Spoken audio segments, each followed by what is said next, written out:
Listening to the We Are Libertarians podcast network. Find all of our shows at wearelibertarians.com. Hey, welcome back to the Chris Spangle Show. Thank you so much for joining me here on the program, and I'm glad to have you here with me today. In my last episode, I talked a little bit about the Libertarian Party and political action, so this is going to seem a little hypocritical. I'll tell Jeff Maurer, my guest, what I said, and then he can tell me why I'm wrong.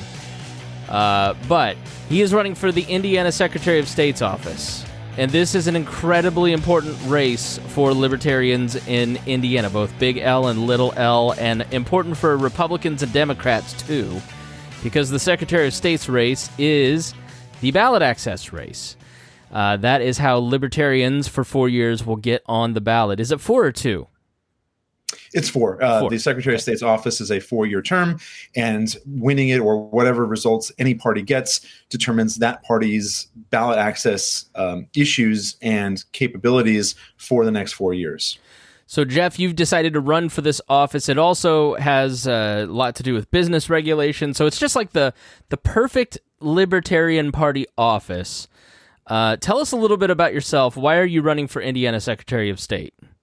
Sure. Well, first, Chris, it's good to be with you. Thank you so much for having me. In honor of being with someone who's so well bearded, I tried to grow mine out a little bit, but it's nothing like yours. I'll need some more time. It's cute. I should say your name is Jeff Maurer. I don't know that I actually introduced you. I started ranting right away. Jeff Maurer, who's running for Indiana Secretary of State, who is the candidate this time, coming in a long line of great Libertarian candidates like Mark Rutherford, Rebecca St. Burris, Mike Cole. This has always featured some of the top talent, and you are absolutely one of those folks, and I'll be proud to vote for you this fall. So it is the ballot access race for Libertarians. It is. Are you going to be head of the election division? I think like you're deeply involved in election stuff, but maybe not head of the election division per se.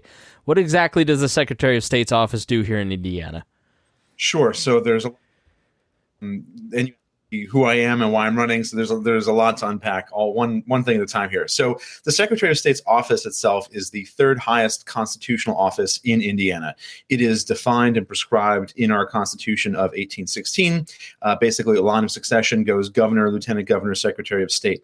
Historically, it has been an administrative office. It has been keeper of the seal. And there are currently 4 divisions within the Secretary of State's office and 4 key responsibilities.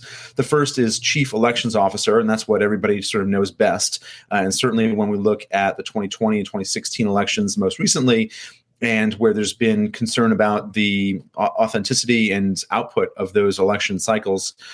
So there's been more and more focus. Secretaries of State across the nation have been in the limelight for the processes and laws of their state and to make sure that we're executing fair and just elections.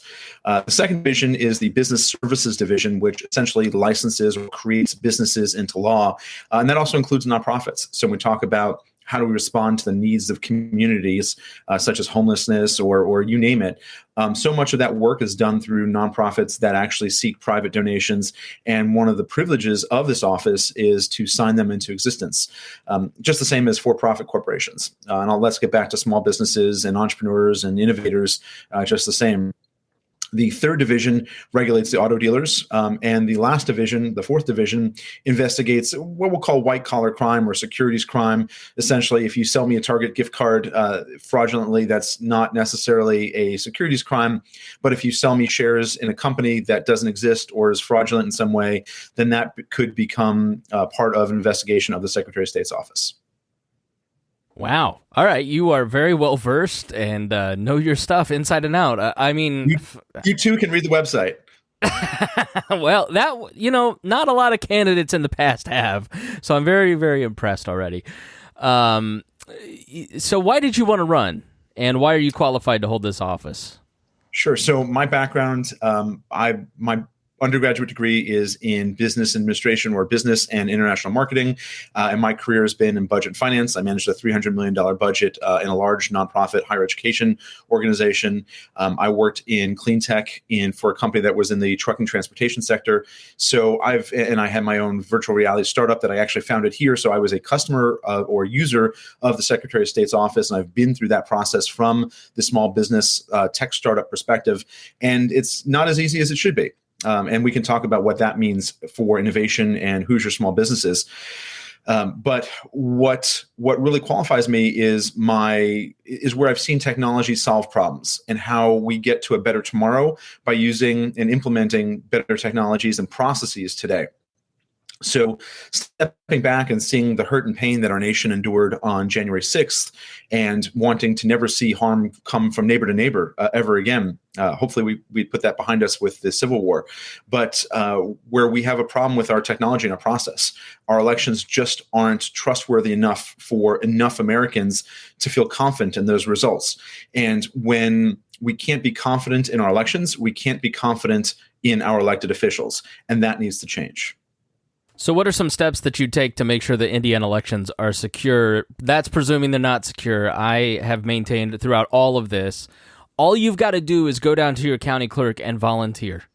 That's literally all you've got to do. They're begging for people. There's a large generation gap of people that are not stepping up to volunteer. You can go and be a part of the system and see how secure the system actually is.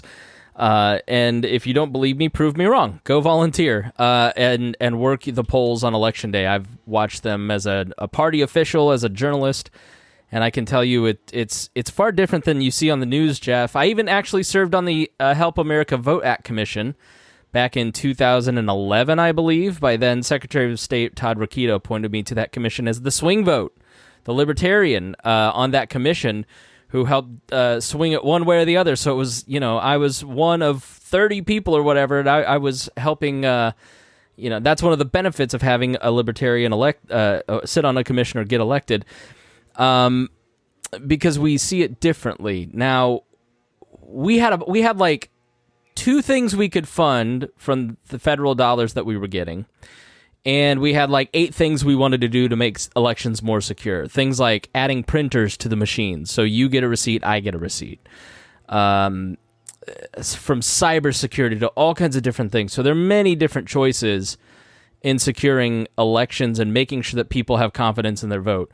What are some of your priorities when it comes to restoring some of that confidence? And because I see it as two different problems, right? There's a confidence problem and there's a reality problem with security and invasions from Russia into our systems and like real security issues. So I don't know what you want to start with first. Like, how do you solve the confidence problem? Let's go there.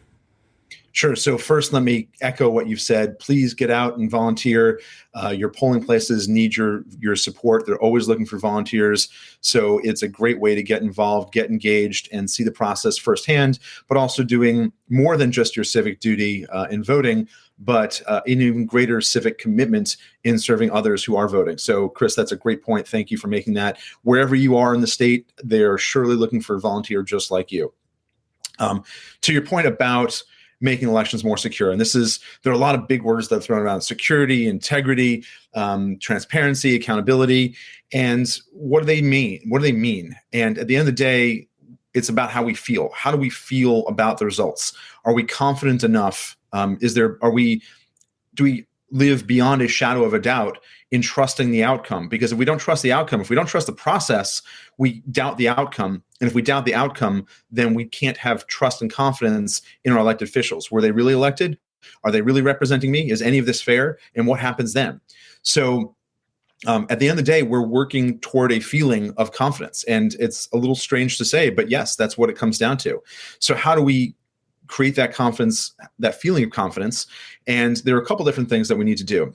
When we go into a restaurant. So first, let me take a step back and say, Chris, this is not necessarily for you. If you have confidence, and whoever is listening and watching, this is not necessarily for you. If you have confidence and full faith in our elections, wonderful.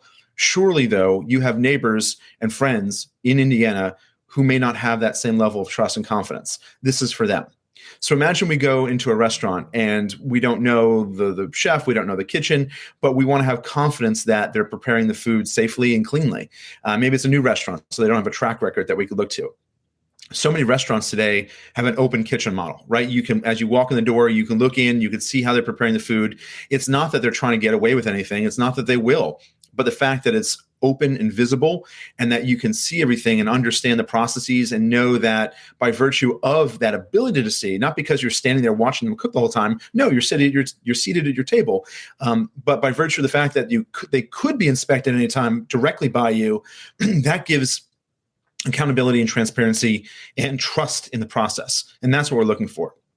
So for my two platforms, for my campaign, two different things, and they're combined. One complements the other. The first is a receipt. I want you to get a receipt for your vote. I'm the only candidate who wants you to walk out of the voting booth with a printed receipt in your hand with a tracking number. And you could track your vote just like an Amazon package. You could track it from when it's received to when it's counted and to when it's audited. So you could track your vote through the entire process that way. Currently in Indiana, only 40% of votes get any kind of paper backup whatsoever. The other 60%, the majority, the more than majority, have no paper backup whatsoever. So it's just the computer telling you what the computer thinks it is. And obviously that is even more susceptible because there's no check against that. The Republicans have committed to making that, to giving 100% paper ballot backups by 2024. So that is changing, perhaps. And of course, many counties, many voters already see paper receipts for their votes, which is great.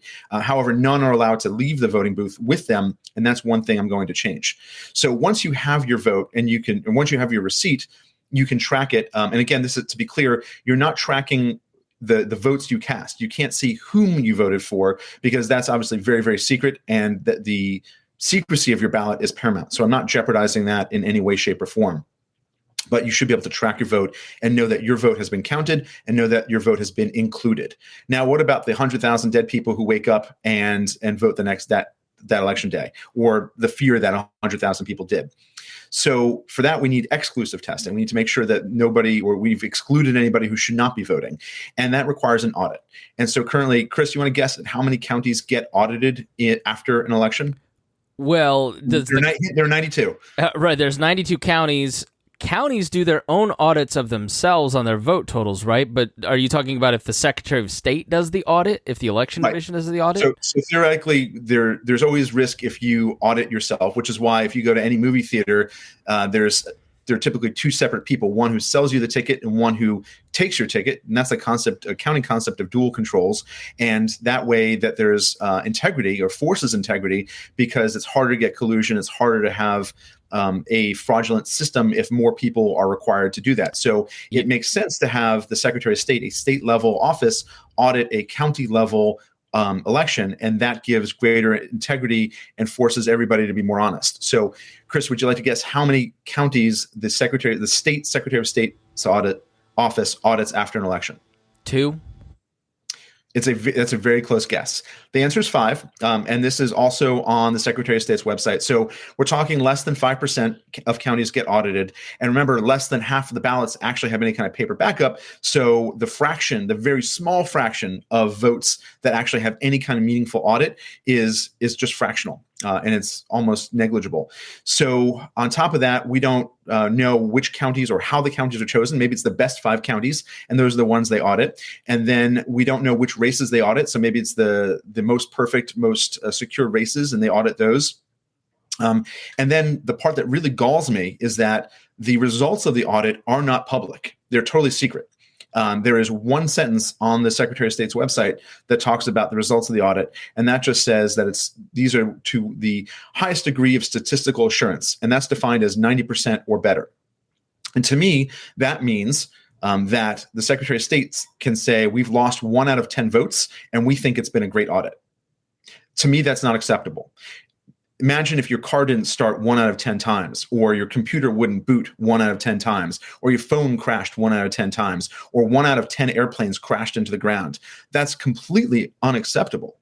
We need to do better. We need to have a much higher degree of confidence in the audit. And so what I'm calling for is an audit, a complete audit of all 92 counties. I'm calling for an independent audit of all 92 counties.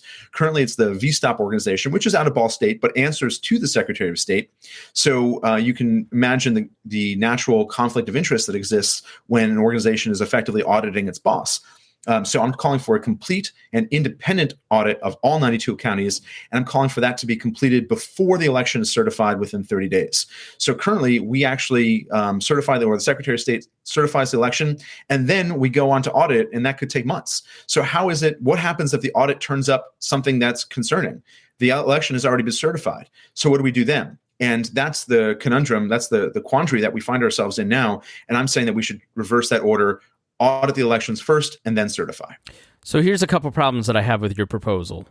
First, I think it kind of leaves people with the perception that they're somehow massively fraudulent with elections. And like these auditing processes, like you mentioned the ticket taker. If you go and volunteer, if you're part of a recount, or if you're part of these audits, there's always Republicans and Democrats, and Libertarians can be a part of this. Your county clerk can issue Libertarians. That's part of what I did as executive director, call the clerk, or have the Secretary of State's office call the clerk and say, give them watcher cards, so they could be a part of these audits. And so these self-audits. And for those listening, a poll watcher is somebody who has special authority and access to watch the counting of the ballots. You're a better radio guy than me, doing refreshers and everything. So I don't want people to walk away with that impression that somehow, because oftentimes these local politics is so much more nasty than anything else. And so now you could make the argument that there are not enough Democrats in Clinton County to watch. That's not the case in Marion County, though, where there's a healthy number of Republicans and Republican lawyers who go and watch some of this stuff. But it seems to me that auditing between the end of an election and the certification of an election, all 92 counties, might that not be overkill? Won't that take an incredible amount of time? And if you have a Secretary of State like your opponent, who is a denier of Trump's loss, who is clearly politically motivated, can't that invite a wolf into the hen house? Where because to me, one of the beauties of our system is that every county in this state, every county in this nation has their own set of rules and systems, and any sort of centralization is not good, because it's nearly impossible to actually steal a national election just because you have 5,000, 3,000 counties or whatever, as opposed to 50 states, as opposed to one government. So are you unintentionally inviting a wolf in the hen house there? So there are a lot of questions in that one. So some facts. Yes, there are about 3,000 counties nationwide. The Secretary of State's office, or at least in Indiana, and many states are structured similarly. In Indiana, the Secretary of State's office is in charge of overseeing elections, and ultimately it is the Secretary of State, him or herself, who signs off and certifies that election. So that's the ultimate authority and responsibility there. The office sets standards and officiates the elections, but at the end of the day, counties have their own rules and their own laws and administer the elections in much their own way. And it's been said that there are effectively 92 different elections in Indiana, and there's a lot of truth in that. There are many differences in law and practice from county to county. And so when you compare your voting experience, the different machines, the different processes, voting locations versus polling places or voting centers, there are so many different nuances and experiences across the board. So there really is a wide range, but they are to be within, or they are to be compliant within the standards set by the Secretary of State. So there are pros and cons to having what is truly a very decentralized voting process.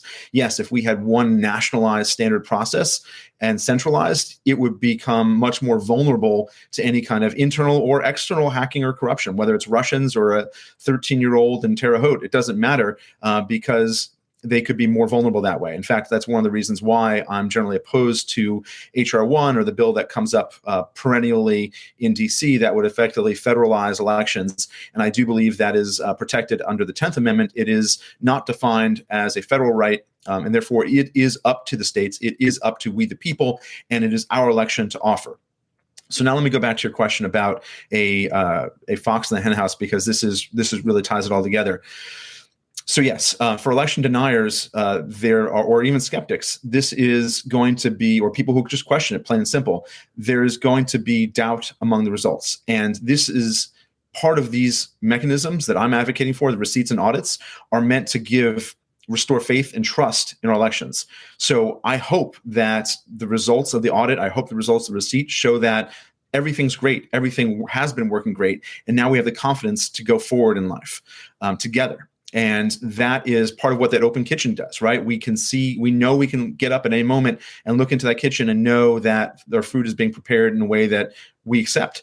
And that is how we move forward. So it's not about enabling election denialism. It's about saying, look, everybody has to see the process and trust in the process. And this is what we're going to do because it's the right thing. We can all see the process and we can all trust in the results. Let's move forward together. So you're one of your opponents. Have the Democrats appointed somebody? Is there a Democratic opponent in this race? Correct. There is. Okay. Both the GOP and the Democrats held their conventions now about 3-4 weeks ago. Actually, it would have been June 19th, so a month ago today. All right. So you have a better chance than the Democrat in the state, so we won't talk about him. Jim Rainwater got 13% in his race for governor, and 2/3, was it, how many counties was he second? Was it 33, right. 32? So the official results were Don Rainwater got 11.5% statewide and came in second place in 32 or 33 of the counties. And so those two numbers mean a lot. And this all goes back, if I can lead into your question, sure. What happens if I get those same results? Yeah, no, I mean, 2% is the threshold for ballot access, but it changes the LPIN in pretty significant ways if you get 10%, and state politics if you get 10% in this race, which has always been the goal, but I think we're closer now more than ever because of the your opponent was let go by the Secretary of State's office twice, I believe, and isn't fit to work there and has the press against him. I think that's going to drive a lot of people to you. So I wonder, what's the inter-party dialogue about hitting 10%, and what does that do if that happens for the LPIN? Sure. So let me make a blanket statement about my opponents. I just want to say I'm here to attack the problem, not the people. We have so much work that needs to happen in our elections and in our government, and to get our government to work for us. I'm focused on solving the problem, and that's why I'm focused on receipts and audits and so much more after that. We can talk about recall and ballot initiative and referenda. Those are things that I stand for. The opportunity that comes with ranked choice voting as well. So there's so much substance that we need to talk about without getting into the personalities and characteristics. So I'm very happy to stay focused on the issues that are actually going to make Hoosiers' lives better. And that's what I'm focused on. So to talk about what 2%, 10%, and second place finishes mean, this is all codified in Indiana state law. So this is true for all parties: Democrats, Republicans, Libertarians, Green Party, the Save the Whale Party. It doesn't matter. So if you're out there and you are very passionate about a single issue, Save the Whales, let's say, I'm making this up. Maybe there is a Save the Whales Party. I don't pretend to know them all. But if you want to get access to office and to votes and to being present and being an influential part of our state government system, you're going to need ballot access. And that starts with, if you don't have 2%, so Secretary of State's race is the ballot access race in Indiana. In many other states, it is the governor's race. In some other states, it's the presidential race. But by Indiana law, it is the Secretary of State's race. And I think my own personal suspicion, is that was chosen because it helps diminish the threat of any party who's not Democrat or Republican. Remember, the Democrats and Republicans wrote these laws and then signed them into law. So guess who they serve? So any third party is challenged by this because it's very difficult to get enough signatures, at least 2%, in order to get onto the ballot. This could be thousands, tens of thousands, even hundreds of thousands of signatures for a statewide office at 2% just to get onto the ballot, and then you have to run a campaign. So the Libertarian Party is the largest third party in Indiana, and we have had statewide ballot access in the general election since 1994, so nearly 30 years. So every 4 years, every Secretary of State's race, the Libertarian candidate has gotten at least 2%, and Libertarians have held that 2% statewide ballot access in the general for nearly 30 years. Now, under state law, at 10%, any party that gets 10% or more gets not only general election statewide access, but also primary election statewide access. And what that means for Libertarians is, for the first time, our candidates will get primary ballot access statewide. And in Indiana, because it's an open primary, any registered voter can walk in and say, I'm a party X, I'd like to pull the ballot for party X, and I intend to vote for primarily party X members come the general election, and I'd like to vote for them now. So a Democrat might pull a Democrat primary ticket, Libertarian might pull, or a Republican might pull a Republican primary ticket. And that data, so there are two benefits to this. Number one are millions of dollars of earned media benefit by being part of the primaries and being on radio, being on TV, and being part of the conversation. So there's millions of dollars of value of being advertised as part of the primary elections. Currently, only Republicans and Democrats enjoy that, and only those two parties for decades. So if Libertarians get 10% access, we'll be included in the primaries for the first time. We'll get that access. The second benefit is getting to see who votes in, or who polls that party's primary ballots. So Republicans get a list of everybody who polled a Republican primary ballot, and Democrats get a list of everybody who polled a Democrat primary ballot. And that information is invaluable for knowing who their base voter is, for fundraising, for marketing, for messaging, for getting out the vote in the general election. There's so much value in data. And for the nearly 350,000 Hoosiers who voted for Don Rainwater in 2020, that is invaluable information if and when he chooses to run again in the future. Just as a base, around 126,000 people vote Libertarian consistently for statewide office. Don Rainwater had obviously 3 times that. And, when I was there 10 years ago, our lists were like 3,000 people, 4,000 people, right? So you're relying on people to get in touch with you, or maybe you ran into them at a state fair or a county fair, versus the data advantage that Republicans and Democrats have given to themselves. And so the data that you can get as the Libertarian Party of Indiana will show you if they're hard R's, soft R's, softies, and you can take your chance with trying to market to those people, but you don't know. So it would be a huge, huge benefit, along with a big responsibility. Can we talk about second place finishes now? Yeah, go ahead. So that's the first part, is that 10% as a goal. Now, Don Rainwater got second place in, let's call it 32 out of 92 counties, so roughly 1 out of 3. And if that same result happens in the Secretary of State's race, then in each of those counties, by state law, in each of those counties, the county election board comprises of 3 members. The first is the county clerk, and in Indiana, those are primarily Republicans, separately, independently elected. The first place party appoints 1 person to the board, and the second place party appoints 1 person to the board. So in most counties, it's a Republican clerk, a Republican appointee, and a Democrat appointee. So 2 Republicans, 1 Democrat, 0 Libertarians. If a Libertarian comes in second place and beats out the Democrat, and the Democrat comes in third place, then in that county, there will be the county clerk, so presumably a Republican, a Republican appointee, and a Libertarian appointee. In that case, there will be 2 Republicans, 1 Libertarian, and 0 Democrats.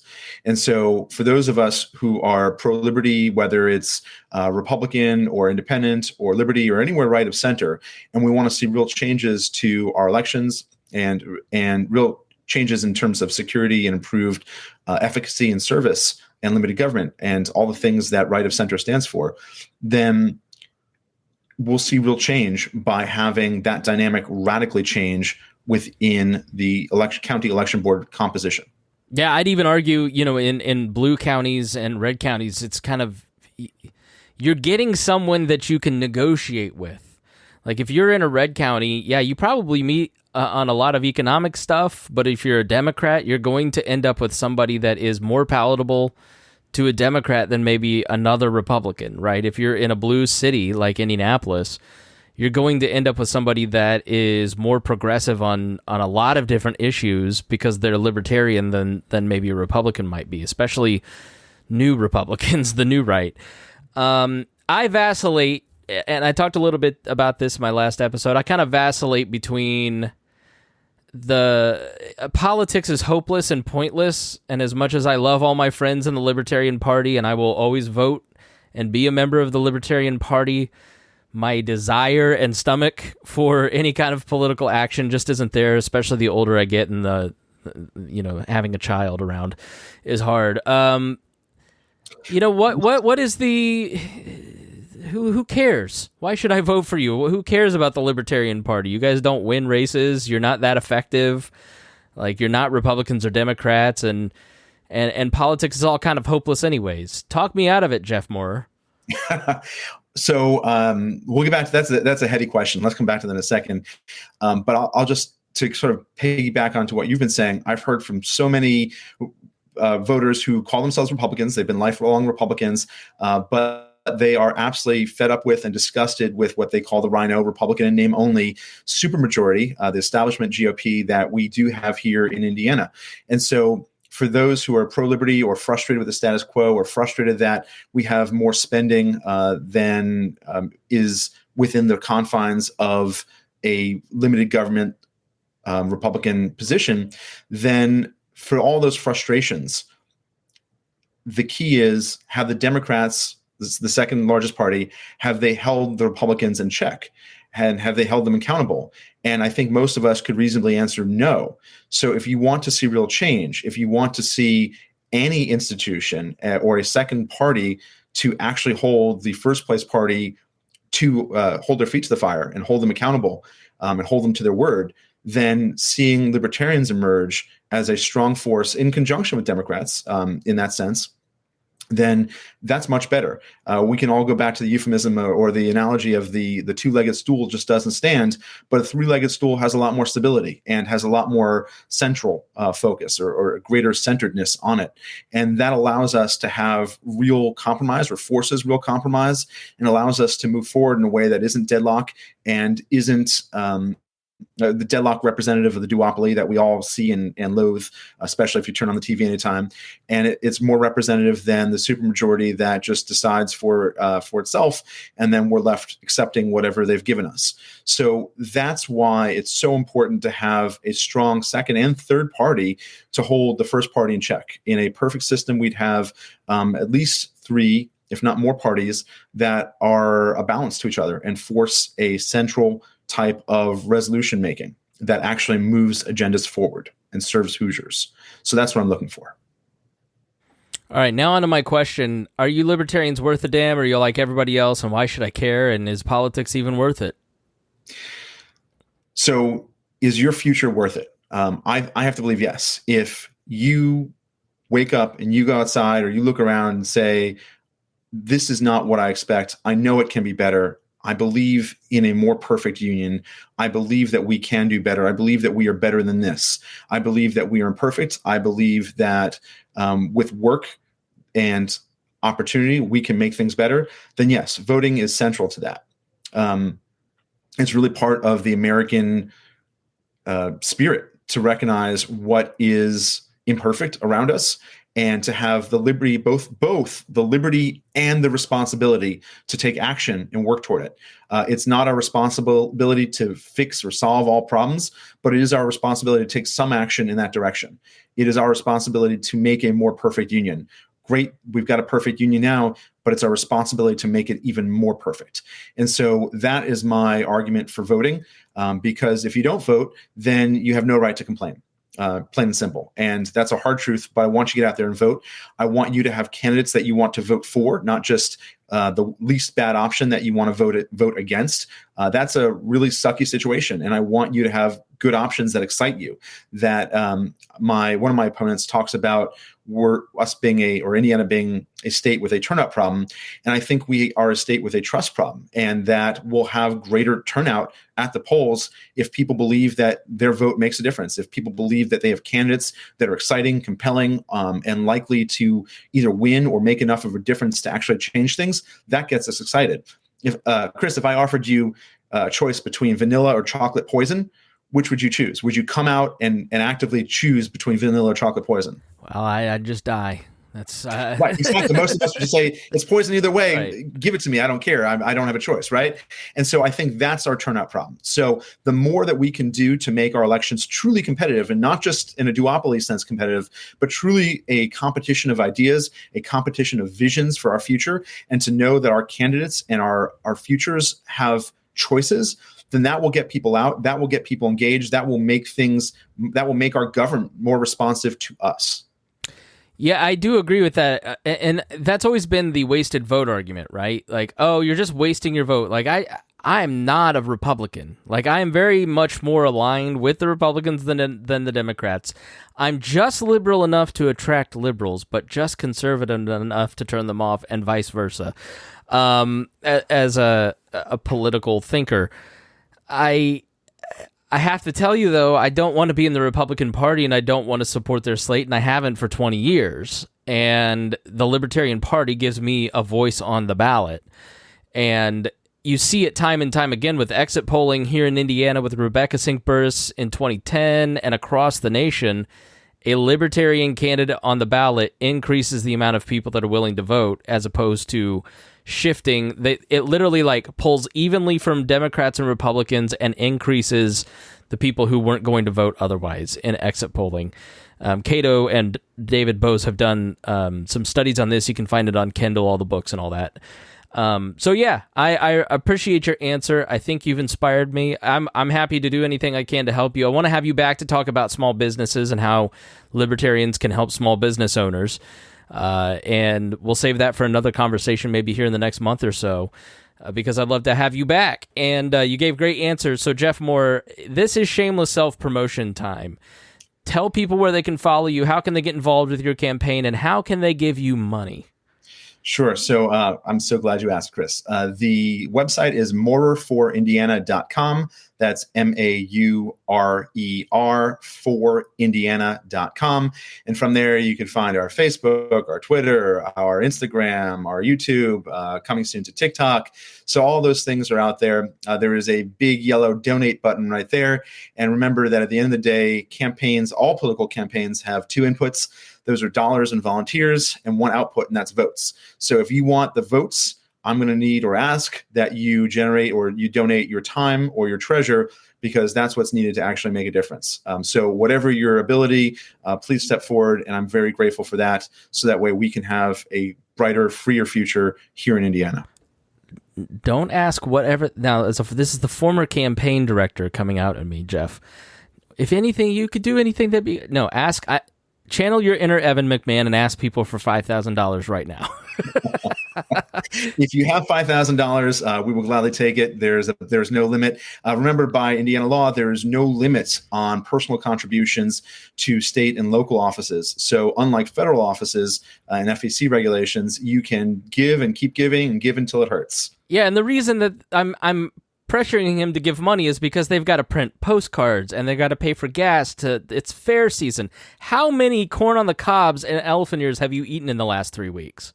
So corn on the cobs and elephant ears, not so many. I'm really into the lemon shake-ups, and those I'm trying to estimate the number of gallons. And also, by the way, when you convert the number of refills of a lemon shake-up to gallons, it's about $40 a gallon for lemonade. Still a little bit more than gas, but not by much. And that's still up in the air about which will be more expensive. You clearly have a very analytical mind. Like you're like thinking about inputs and outputs and gallons of lemon shake-ups. We probably did very different scores in math.